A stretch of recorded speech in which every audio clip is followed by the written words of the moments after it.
మాఫీ చేయరు. కానీ మీరు చేసే వరకు బీఆర్ఎస్ పార్టీ కేసీఆర్ గారి నాయకత్వంలో మనం వదిలే ప్రసక్తే లేదు. ఖచ్చితంగా ప్రతి ఒక్క రైతన్న, ఎందుకంటే అందరూ ఏమనుకున్నారు, కేసీఆర్ సార్ మంచోడే, ఎట్లా 2000 ఎట్లా ఎటు పోవు కదా, 2000 పింఛన్ ఇట్లే ఉంటది, రుణమాఫీ ఎట్లా రైతు బంధు కేసీఆర్ ఇచ్చాడు ఎట్లా పోదు. కానీ మరొక పారు ఏదో కాంగ్రెస్ చూద్దాం అనుకున్నారు.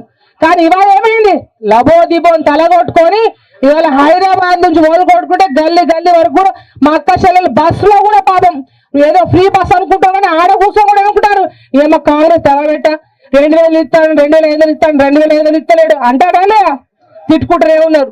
అంటే ఇవాళ మహిళలు కానీ రైతన్నలు కానీ అందరు కూడా కాంగ్రెస్ ఇవాళ వీళ్ళ ఉసురు తీసుకుంటుంది ఇవాళ కాంగ్రెస్ పార్టీ.